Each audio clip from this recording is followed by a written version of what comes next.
Bonjour Jobert Balamhanzé. Oui, bonjour. Dites-nous pourquoi vous êtes ici dans cet événement. Pourquoi je participe au Rwanda Week? C'est euh, c'est un événement qui, d'abord, j'ai été invité et je considère que c'est quelque chose de très intéressant en tant que jeune. C'est un événement qui nous amène à concevoir et entreprendre en fait. Parce que disons, je me disais qu'en tant que jeune africain, jeune qui vient des Grands Lacs, hein, c'est une première dans notre région. Et vivant ici à Bruxelles, c'est le seul endroit où on peut se retrouver dans ce genre d'entreprise en fait. Pour moi, c'est une bonne idée en fait. C'est pour ça que je suis là et que j'apprécie également le projet. Vous m'avez dit que vous êtes d'origine burundaise. Oui. Et qu'est-ce que vous faites en Belgique en fait? En Belgique, je suis étudiant ici en Belgique. Je fais mes études en économie à l'ULB. Ça fait quelques années que je vis ici en fait. Oui. Et comment, quelle est l'image que vous avez de l'Afrique centrale, spécialement sur le Rwanda? Parce que si aujourd'hui on parle du Rwanda. Aujourd'hui on parle du Rwanda, Est-ce que vous oui, connaissez oui. le Rwanda? Oui, bien sûr, je connais le Rwanda. Qui ne connaît pas le Rwanda actuellement? L'image qu'on a actuellement du Rwanda, c'est une image qui nous amène à se dire où est-ce qu'on va? Où est-ce qu'on va? C'est parce qu'ils en veulent quelque chose. Mais pour l'instant, nous, je dis nous, ça veut dire nous les jeunes, nous avons une bonne image à travers ce pays parce que c'est un pays qui en veut. C'est un pays il y a une motivation derrière et cela nous intéresse beaucoup et nous motive beaucoup également. Oui. Tout à fait normal dans le sens où actuellement c'est plus quelque chose où on peut cacher. Le Rwanda est devenu c'est un des 3 pays où il y a une opportunité d'investir dans le monde. Si on amène un pays, on connaît d'où vient le Rwanda, on l'amène jusque là où il est actuellement. Je ne dis pas que tout est beau et au Rwanda, mais si on peut amener un pays de là où il vient jusqu'à maintenant, jusqu'ici maintenant, c'est qu'il y a quelque chose qui est derrière. Ça ne s'est pas fait toute seule. Ça veut dire qu'il y a une personne, il y a un système qui est là. Ça veut dire que moi j'apprécie la personne qui est votre président, parce que je considère que c'est un exemple pour l'Afrique. Hein. Parce que tout à l'heure également, on en parlait avec des amis, c'est que quand on arrive à voir un président en exercice qui donne des conférences dans les grandes universités au monde, hein, parce que tout à l'heure on disait qu'un jour peut-être on pourra l'étudier. Je dis mais moi je leur ai dit que maintenant déjà on l'étudie parce qu'on suit ces conférences, on analyse tous ces faits et gestes. Hein. Et pour moi, c'est un exemple à suivre, en fait. Un exemple à suivre dans le sens où il aime bien dire... j'adore l'exemple qu'il a donné, c'est que il y a quelques années, le Rwanda était comme le Singapour. Même s'ils ne sont pas bien géographiquement, ils ne sont pas la même situation. Mais si le Singapour a quitté là, c'est que nous aussi, on peut y arriver, en fait. Parce qu'ils étaient pauvres, et nous aussi, on peut y arriver. C'est-à-dire qu'on a quelque chose... Il y a quelque chose qui nous donne envie aussi de réussir parce que je me dis que c'est un exemple en fait pour toute l'Afrique et nous en avons besoin pour l'instant. Ouais, ouais. Est-ce que au Burundi et le Rwanda, vous voyez la différence ou Ok, premièrement, c'est que comment j'arrive à suivre ces informations, c'est parce que maintenant, c'est plus quelque chose qui se cache. C'est qu'on en parle. Il suffit juste d'ouvrir la télé, on parle du Rwanda, on parlait un peu du Congo, on va parler un peu... On en parle. C'est pas quelque chose de... On n'a pas besoin d'aller chercher. Ce président, on en parle. Tout le monde le connaît. Tu vas quelque part, tu dis que tu viens du Rwanda, on connaît le Rwanda.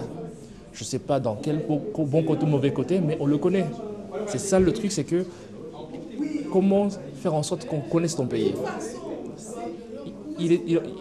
Tout tout le monde connaît. C'est-à-dire qu'il est arrivé au point que tout le monde connaît le Rwanda. Hein.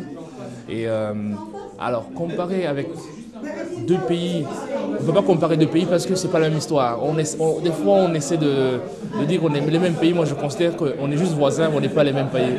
Ok, on a un peu la même culture, mais ce n'est pas la même chose. C'est deux choses différentes. C'est-à-dire que ce qui se passe au Rwanda, c'est bien. Ce qui se passe au Burundi, également, c'est bien. Au Burundi, on essaie de s'en sortir. Et je trouve qu'également, on ne peut pas nier l'effort qui se passe également. Mais actuellement, au Rwanda, c'est qu'il y a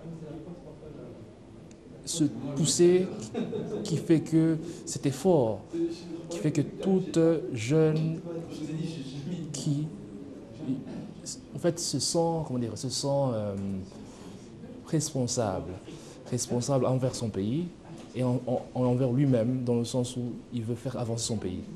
Ça, c'est une des choses les plus intéressantes en fait pour l'instant. Oui. Je vais insister sur votre appréciation du président Paul Kagame. Oui. Et est-ce que ce n'est pas du fanatisme? Du fanatisme, je ne pense pas. Parce que moi, personnellement, hein, des fois, j'en parlais également avec mes amis tout à l'heure, je disais, mais des fois, je me rends compte, quand j'écoute, parce que on a dit tout à l'heure, comment tu t'informes? Je m'informe par YouTube, j'aime bien regarder les informations un peu partout, mais les vidéos, des fois, sur YouTube, et une fois que je commence à écouter les discours, c'est un discours différent d'autres discours qu'on est habitué à entendre. C'est un discours qui te dit « sois fier d'être ce que tu es ». C'est un discours qui te dit « n'aie pas peur, tu as de la valeur hein ».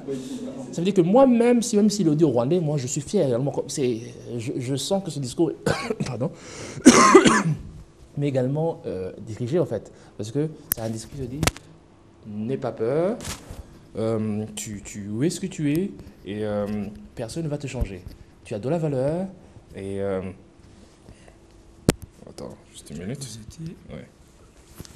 Tu as de la valeur et d'habitude, on est habitué à des discours qui sont, c'est-à-dire des discours politiciens, hein, des présidents africains en général. C'est des discours qui disent on a fait ça, on a fait ça. Mais non, lui, il n'est pas là à dire qu'on a fait ça, on a fait ça. On le voit parce que si on a des yeux, on le voit. On a des yeux pour le constater.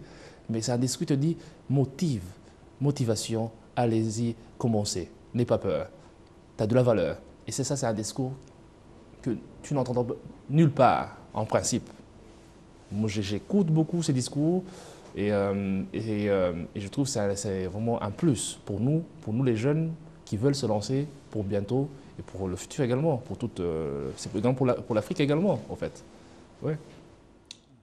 Je pense que l'Afrique centrale, elle a de l'avenir. Et il faut juste... des fois, on dit il faut laisser le temps. Il ne faut pas laisser le temps. C'est maintenant.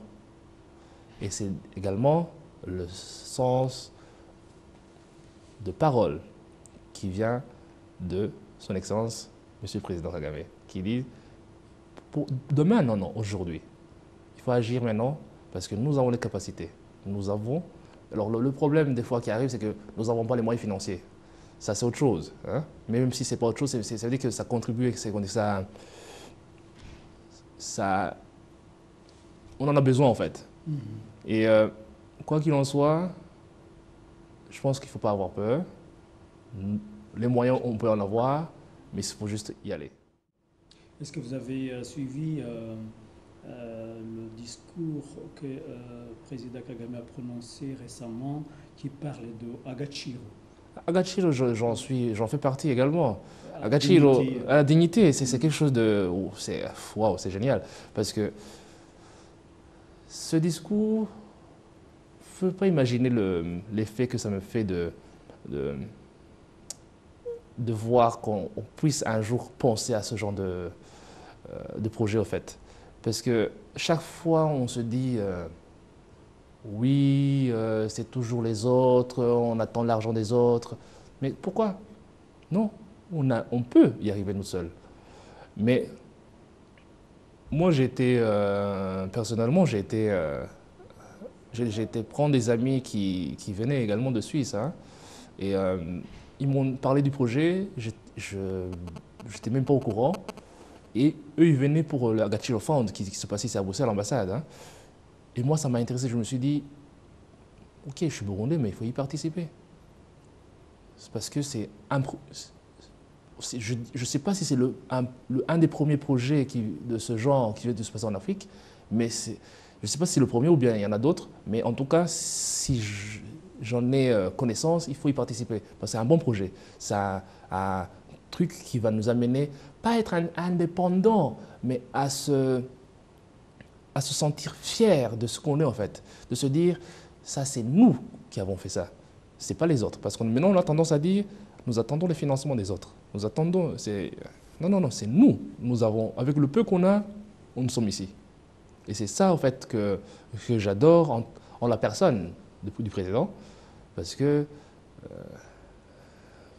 il nous donne une vision. C'est une vision, et c'est ça qu'on a besoin.